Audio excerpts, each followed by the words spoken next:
Hello everyone, this is Dr. Junagadh and today we will discuss about the concept of viscosity in the subject, in the chapter rheology, in the subject physical pharmaceutics to same form.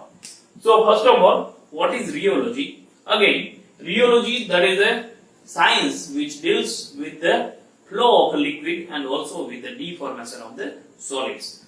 And over here we need to focus, we need to consider about the viscosity. So viscosity, we can say it is the flow property of a liquid which is expressed in terms of a viscosity. So we can say it is one type of flow property of a liquid. We need to consider about the liquid.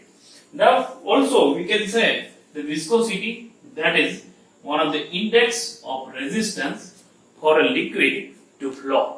So by this way we can say higher the viscosity, then greater will be the resistance to flow. If any substance, we are taking any substance, then if it has the viscosity that is very much higher, then we can say the resistance to flow that will be higher. For example, here we can take one of the example of honey and syrup and groundnut oil. We know about this all the substances, they are having higher viscosity as compared to the water or alcohol. That means we can say they will have more resistance as compared to the water or alcohol. See, when we are taking any sample of honey, or if we have the syrup, if you want to remove it from the bottle, so it will take more time as compared to the time that is taken by the water or alcohol. So that we can say the viscosity that is higher as compared to the water or alcohol. Or also we can say in some time, if we are applying force, then the force that travel, or due to this force, the it will pass through the molecule. So time taken to pass the force through the molecule, it will be higher in case of honey or syrup, or in case of groundnut oil as compared to the water or alcohol.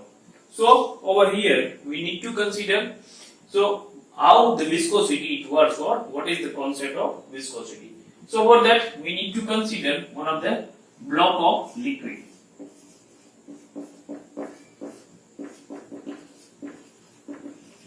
So for that we can consider the block of liquid, or we can say the deck of cards. So they are arranged like this. For example, this is first layer.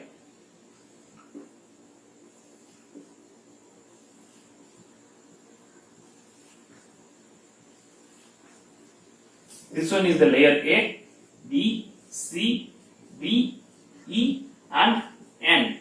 For example, the N, that one is the last layer, or we can say that is a stationary layer. Then if we are applying force, if we are applying horizontal force to the layer A, that means we have applied shear stress on layer A.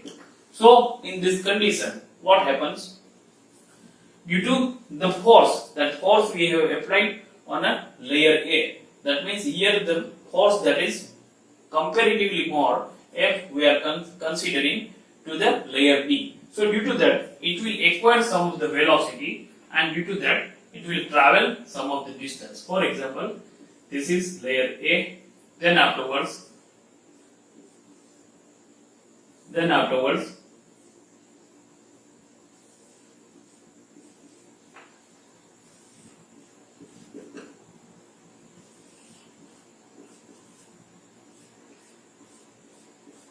see, here we have applied the force over layer A, so due to that it will travel more distance, or the velocity will be higher. Then afterwards the layer A, it will give the velocity to the layer B. That means the layer B, now this layer B, it will acquire some of the velocity, but over here there will be the resistance of layer C also. So due to the resistance of layer C, it will travel somewhat less distance as compared to the layer A. So now onwards, again this force, or we can say the force, it will move to the layer C. The layer B, it will move the force to the layer C. But over here also the resistance of D over there to to the layer C. So that's why it will travel somewhat less distance as compared to the layer B. So likewise, this all the layer, they will resist to flow, and such a resistance we can say that is known as a viscosity. Over here, if we are considering at the last layer, then at last layer it will remain as it is. That means this will act as a stationary layer. So likewise, when we are applying the force, and likewise the substance or the liquid, it will move. So we can consider over here one another example also. This is about the block of liquid, or when we are applying stress from one side, we are applying the stress from one side, and due to that the substance or the layer, they are acquiring the velocity. Then if liquid it passes through the pipe, if we consider one another example,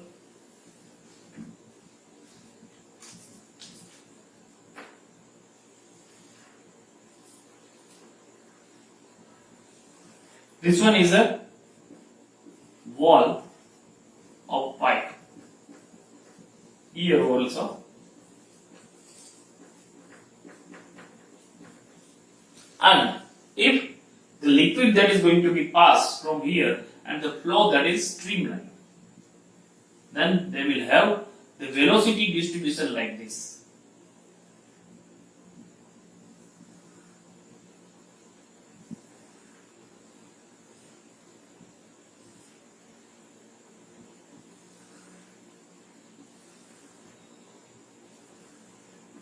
See, this will act, these two layers which are very nearer to the wall of the pipe, this two layer, it will act as a stationary layer.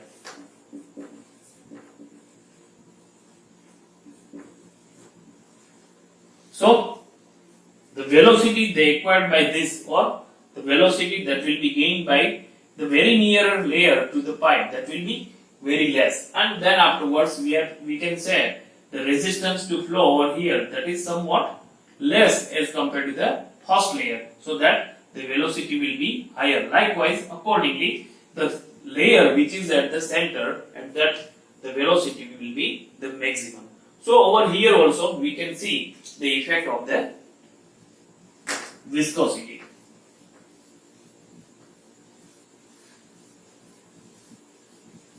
So now we can consider about the mathematical treatment.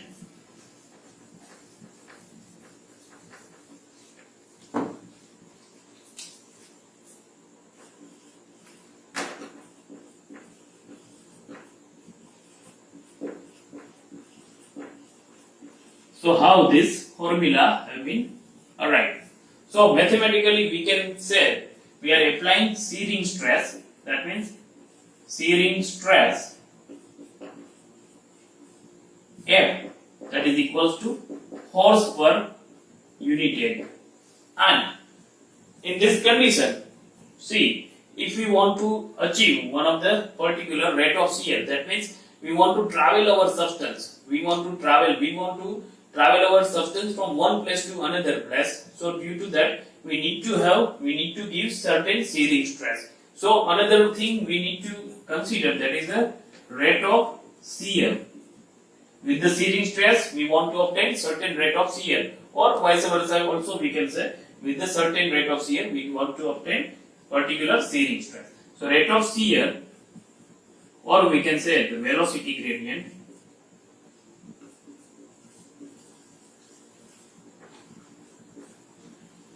G is equals to dV by dr. See, over here we can say, when we are applying particular shearing stress to the substance, due to that the substance will acquire certain distance. It will acquire certain distance, and due to that, or it will acquire certain velocity, and due to that it will travel certain distance. In case of solid, if we are considering, for example, if we have one of the tennis ball, and if we are applying force to that particular ball, so due to that the ball it will move, but it will move up to the certain level, or it will travel one particular distance, because it will have the resistance of the land.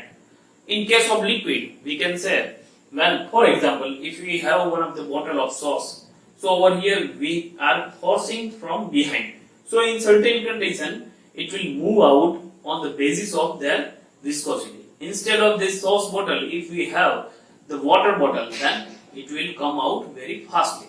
So we need to consider about the rate of shear and shearing stress. On this basis of these two things, we can say the rate of shear that is directly proportional to the shearing stress, or shearing stress that is directly proportional to the rate of shear, so that we can write F dash upon A that is directly proportional to the dV by dr. So on the basis of this, we can write F dash upon A that is equals to eta dV by dr, and instead of F dash upon A, we can write F that is equals to eta into G, and on the basis of this, we can say eta is equals to F upon G. So now here eta is the coefficient of the viscosity.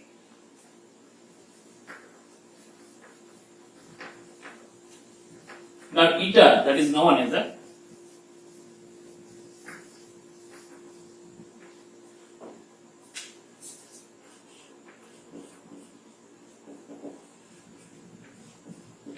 and also it is known as the viscosity. Now we can say that eta, it is defined as the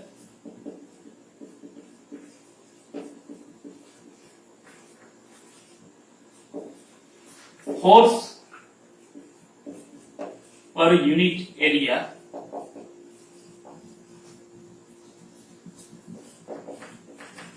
that is required to maintain unit difference in between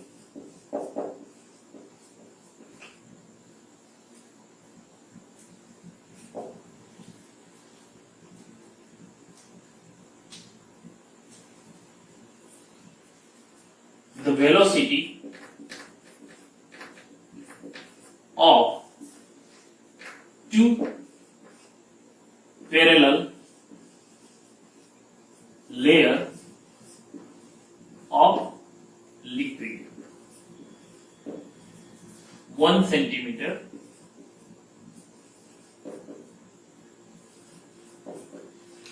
apart.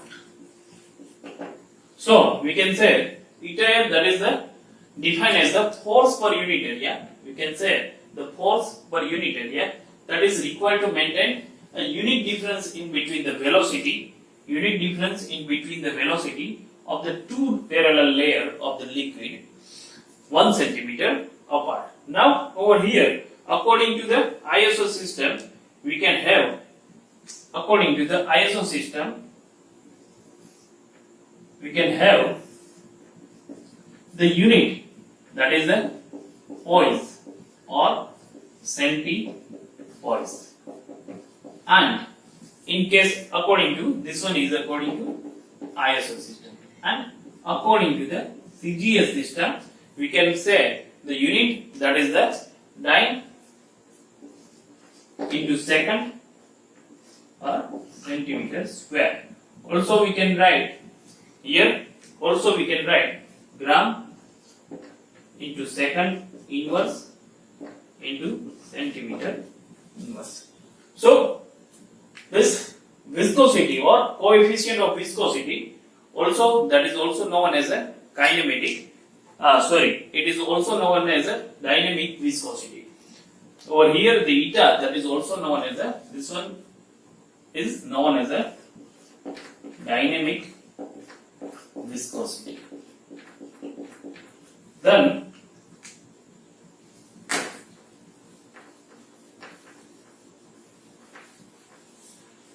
another one, that is the fluidity.